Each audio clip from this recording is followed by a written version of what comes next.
लगता है तो ये बताया नहीं था भाई। मैंने से अपने गली के कुत्ते की मौत दे रखी है और एक मुर्गे की मौत दे रखी है। मैंने कहा तुमने तो सीन बताया नहीं मुझे। तो बोला अब ये इंसान की मौत मांग रही है, भाई मैं कहाँ से दूँ। तो भाई वो बोलने लगा, मैंने बोला भाई मुझे तो पता नहीं था कि मैंने तो तुझे पहले मैंने पहले पार्ट में बताया था कि कैसे मेरे हमारे साथ एक इंसिडेंट हुआ था करण प्रसाद जी वाला। मैंने उसे सिद्ध किया था जो मेरे दोस्त था। उस दिन वो इतना खुश था, बहुत ही ज़्यादा। उस दिन वो उसने मेरे को कॉल किया और सारी बात बता दी कि मैंने सिद्ध कर लिया, मैं आ रहा हूँ घर पे। तो गुरुजी ने उसे बोला कि दक्षिणा क्या, उस दक्षिणा जिन्होंने उसे सिद्ध करवाया था उस गुरुजी ने बोला था जो भी तू इस करण प्रसाद जी के उससे कमाएगा तो उसका थोड़ा परसेंट मेरे को दे दियो। जैसे कि उसने कमाए 1 लाख रुपए तो 10-12 हज़ार रुपये गुरुजी को भेज दियो वहाँ पे कुटिया में उसके दान के रूप में। वैसे उन्होंने कुछ लिया नहीं था तब उसे बताने के बाद उस सिद्धि को। तो वो लड़का मेरा भाई, वो जो मेरा दोस्त था, उसने उस दिन ट्रेन पकड़ी, वो सीधा आ गया मुझे करने कर वापस ही अपने यहाँ पे। और तो इतना कुछ मेरे से बता रहा कि ये, और भाई मैं खड़ा बिल्कुल उसके सामने और मरने का। फिर वो मुझे देखते ही बता रहा, गाली दे रहा है ना, तो मुझे गाली दे रहा है ना कि तूने कर ली, मैंने चाहिए मना किया था। भाई मैं ये सोच रहा हूँ बिल्कुल, उन्होंने मेरे एकदम बता दी। भाई मैं ऐसा सोच गया मैंने ना सिद्धि प्राप्त कर ली, क्योंकि जो मेरी थिंकिंग चल रही थी ना माइंड में, उसने मेरे को देखते ही बता दी थी। मैं उसे देख के चौंक गया। तो मैंने टेस्ट करने के लिए मैंने दूसरे को बोला कि वो लड़का क्या सोच रहा है। एक लड़का जा रहा था हमारी साइड में से एकदम, एक लड़का आदमी टाइप। तो वो आदमी टाइप से पूछने लगा। आदमी उसने बताया ये बहुत टेंशन में है, ये इसके सिर पे बहुत उधार है, ये अभी जा रहा है लोन लेने बैंक। ओ भाई मैं सोच रहा था मैं इससे पूछूं ना पूछूं। मैंने छोड़, अगर पूछूंगा तो मगर अंकल आप उधार लेने जा रहे हो लोन में, मेरे ही धप मारे गए। मैंने छोड़ दी। मैंने कहा होगी तो होगी, नहीं होगी तो मुझे इसका 90% लग गया था कि इसके पास सिद्धि है कुछ तो। ठीक है, उसके बाद वो इतना खुश तो बहुत। मैं कॉलेज जा रहा था, वो भी आ रहा था। उसने कम से कम उसके बाद ऐसे होगा 1 महीना भी नहीं होगा फीस जमा कर दी कॉलेज की जो उसने खा रखी थी, पता नहीं कहाँ से लाया। मैंने पूछा भाई कहाँ से लाया, मेरा बस ये मत पूछ कहाँ से लाया, आ गई। ठीक है, मैंने उसे इग्नोर किया। मैं कहा चल कोई नहीं भाई। अब मैं उससे चलने लगा। मैं सोच रहा यार मुझे भी करनी चाहिए एक बार, इस पे इतने पैसे आ गए भाई। उससे थोड़े दिन बीते थे, शौक पूरे करने लगा अपने। बुलेट ले आया भाई, बुलेट ला के शौक मारा कॉलेज में। मैंने जब भी कुछ नहीं बनने का, छोड़ यार अपनी पढ़ाई पे ध्यान लगाते हैं। उसका चलता रहा। तो धीरे धीरे उसने एक काम भी जोड़ लिया। उसने काम जोड़ा वाटर जो होता है ना, प्योरिफिकेशन वाटर, वो भी जोड़ लिया उसने। उसमें उसका बढ़िया चलने लगा। उसको दिन पर दिन भाई वो मशहूर होता रहा कॉलेज में कि ये बंदा पढ़ाई भी करता है और पैसे भी कमाता है। इस बात को करण पिसाने वाले को मैं जानता था और वो जानता था लड़का, और किसी को नहीं पता थी, कॉलेज में भी और उसके घर पे भी।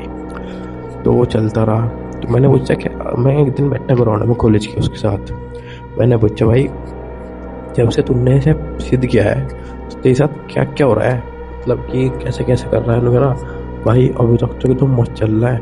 रात को आती है, संभोग करता हूँ, पूरा चिल। भाई पर इसने ये बोल रखा है कि तुम मेरे सिवा किसी और लड़की को नहीं देखोगे। अगर तुम मेरे सिवा किसी और लड़की के बारे में सोचोगे गलत या किसी और को अपना बनाना चाहोगे तो मैं उसकी जान ले लूँगी। पर मैं सोच के भाई मन्ना का भाई तू बहुत कैडे केस में फंसेगा आगे जाके। भाई कभी तो अपनी मम्मी के बारे में सोचने लगा कि मम्मी से मैं इतना प्यार करता हूँ लाइक फैमिली वे में, तो उसे भी मार देगी। तो उसने बोला, उस लड़के ने मेरे दोस्त ने सोचा, और भाई ये तो मैंने सोचा ही नहीं था। ठीक है, तो उसके चलने लगा। मन्ना का भाई तुमने इसे सिद्ध कर तो ली, पर इसे हटाएगा कैसे। उसने बोला, उस लड़के ने, भाई मुझे हटाने की जरूरत क्यों है, अभी तो मेरा काम ही बड़े चल रहा है। देख मैंने पानी का काम जोड़ लिया, फिर वाटर प्योरिफिकेशन का। भाई मैंने फीस जमा कर दी अपने 1000 रुपये एकदम से। बुलेट ले आया निकलवा के, पर मजे ले रहा फुल। तो भाई मैंने कहा चल रही तेरी जिंदगी, चल रहा जा। ठीक है, और फिर मैंने पूछा अभी तू बैठा है इस टाइम तो करण प्रसाद ने कहा है, कह रहा वो बोल रही है कि तू इससे बात मत कर, वो मेरे साइड में बैठी है अभी, मेरे बोल रही कान में, तू इस लड़के मुझे बता रही है, कह रही इस लड़के से बात मत कर, क्योंकि मैं उसे बोल रहा था ना कि इसे रहने दे। तो भाई मैं चले गया वहाँ से, वो भी चले गया।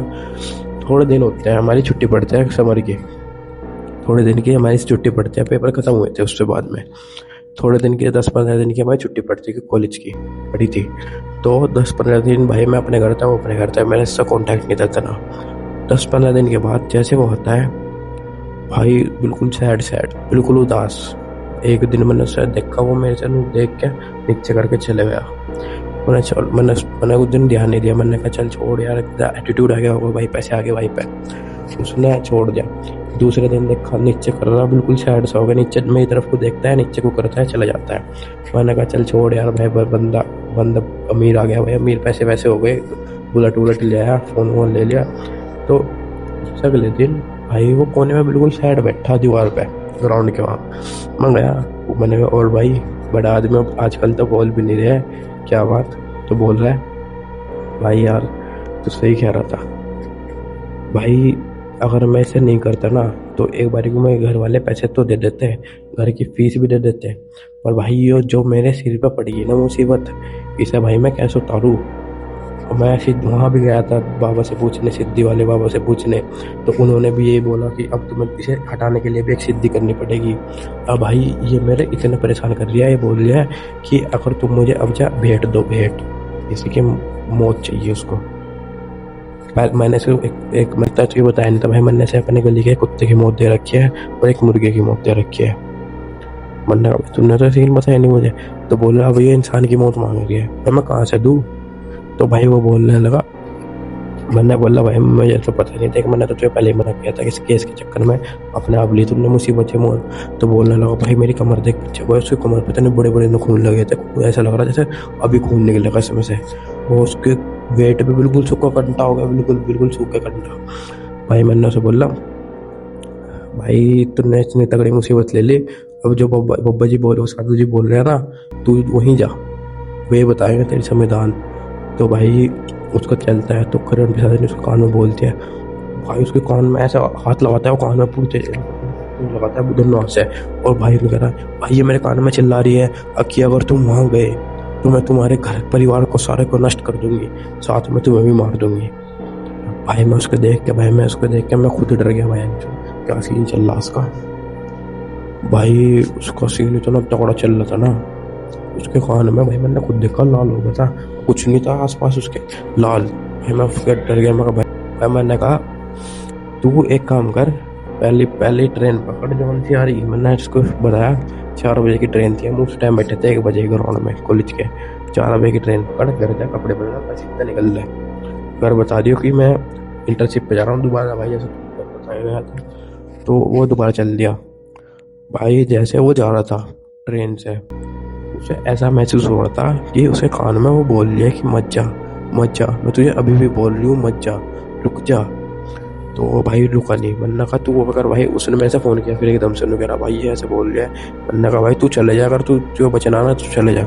वो जाता रहा, वो पहुँच गया सिद्धि गुरु जी के पास। गुरु जी ने बोला भाई आ गए तुम्हारे दोस्त का फ़ोन आया था कि तुम्हारे साथ ये हो रहा है। मैंने तो पहले बोला था कि इसको सिद्ध कर तो लोगे लेकिन बाद में पछता भी सकते हो, ये ऐसी केस करती है। तो उस लड़के ने, जो मेरे दोस्तों से ने भाई वहाँ से उसको भाई पाना तो भाई उतना ही आसान था, हटाना भी उतना भी मुश्किल था। उन्होंने बताया एक तो मांस चाहिए होगा, मांस उन्होंने बकरे का। और ये वाला सीन ना उसका जो उसको हटाने वाला था, यह नॉर्मल हाउस में नहीं था भाई, ये था कब्रिस्तान के बीच में। रात के टाइम गुरुजी भी जाते थे, इसके साथ गुरुजी भी गए और वे भी गया। उन्होंने एक गोला बनाया चारों तरफ उस लड़के के, बोला अगर वह तुझे को बोलेगी कि तू इससे बाहर निकल, अगर तू इससे बाहर निकल गया ना तो वो तेरे साथ हमेशा के लिए रह जाएगी जम के, तू उसका पति बन जाएगा। अगर तू उससे बाहर निकल गया गोले से, वो फिर तुझे कभी भी नहीं छोड़ेगी, मैं भी नहीं छुड़ा पाऊंगा तुझे उससे। एक गोला बनाया, उस गोले में उसको बिठाया। गुरुजी मंत्र पढ़ते रहे। 1 घंटा हुआ, 2 घंटा हुआ। 2 घंटे के बाद धीरे धीरे उस लड़की, मेरे दोस्त को ऐसा महसूस हुआ कि वो वहाँ पे आ चुकी है। और उसको ऐसे ऐसे बोल रही है, प्लीज़ बाहर आ जाओ ना, प्लीज़। कभी ऐसा लगता है कि उसको कह नर्वस तरह दिख रही है कि आ जाओ ना, एक बार आ जाओ ना प्लीज़, उसको प्यारी आवाज़ से बुला रही है। मेरा दोस्त गुरुजी बोल रहे हैं बाहर मत जाइयो, वो नहीं गया। चलता रहा थोड़ा दिन, 1 घंटा और बीता, 2 घंटे बीते, सुबह के 4 बजने वाले थे। तो वो हवन कंप्लीट होने वाला था। मेरे दोस्त को उसको नींद आने लगी। गुरुजी बोले, ओए क्या कर रहा है, सो मत तू, सो मत बिल्कुल भी। वो उठ रहा, उसको भाई जैसे ही वो मंत्र होने लगा वो फिनिश हो गया। उसे थोड़ा दिखने बंद होती रही। एट द एंड जब लास्ट में मंत्र बोले गए, लास्ट के मंत्र, तो वो पूरी तरह से गायब हो गई। उसके कान में जो आवाज़ आ रही थी वो भी गायब हो गई। मंत्र वो बोले, साधु बोले तो गुरु जी उसके बोले खड़ा हो जा। अब तू ना तो कब्रिस्तान के पास जाएगा ना शमशान घाट के पास जाएगा। और ये ले कलावा, अलग से कलावा था। वो बोलने लगे, आज के बाद ऐसी सिद्धि मत करियो जो तुझे बर्बाद कर दे। वो बोला, मेरे से बहुत बड़ी गलती हो गई, आज के बाद मैं कुछ नहीं करूँगा। और वो लड़का बैठा था ना, फिर वो खड़ा होकर चलने लगा। तो गुरुजी बोले, भूल के भी आज के बाद इधर मत आइयो, आज के बाद मत करना ऐसे काम। तो एट द एंड वो मेरे को फिर लड़का फ़ोन करता है, बोलता है, भाई अब मैं बिल्कुल ठीक हूँ, अब मैं आ रहा हूँ घर। ठीक है, वो ट्रेन में बैठने लगा। अब उसे कुछ भी आवाज़ नहीं आ रही थी। और वो आता है, वो ये सारी बातें मेरे को तो बताई रखी थी। मैंने कहा अपने एक बार घर वालों को बताते हैं। तो उनने घर वालों को बताया, उनके घर वाले ने उसके 2-3 मारे। तो बोला कि अगर तूने एक बार को खर्च कर ही दिए थे तो हमको बताता, हम तुझको दे देते हैं, हम तू लड़का है हमारा, अगर तुझे कुछ हो जाता तो हमारा क्या होता। तो भाई अब मैं आपको ये बताना चाहूँगा, कर्म पिशाचिनी जितनी लगती है ना कि आसान है, सिद्धि है, तुम उसे सिद्ध कर लो भाई, भूल के भी मत करना। मैं भाई देख चुका हूँ, मेरे दोस्त का क्या सीन हुआ था। उसका कान बिल्कुल लाल हो गया था, A to Z का खून निकल गया। कमर मैंने खुद देखी है उसके निशान आज भी हैं कमर पे भाई। एट द एंड, और ये चैनल यार मेरा न्यू चैनल है, इसमें मैं इंसिडेंट शेयर करता रहता हूँ। जो कि मेरा दोस्त होता है, बहुत सारे दोस्त, कोई फ्रेंड किसी से मतलब कॉन्टैक्ट होता है, उससे पूछ लेता हूँ। तो ये रियल इंसिडेंट मिलते हैं, कोई नेक्स्ट वीडियो रियल इंसिडेंट। तब तक के लिए बाय, ध्यान रखना अपना, और ऐसे इंसिडेंट से दूर ही रहना।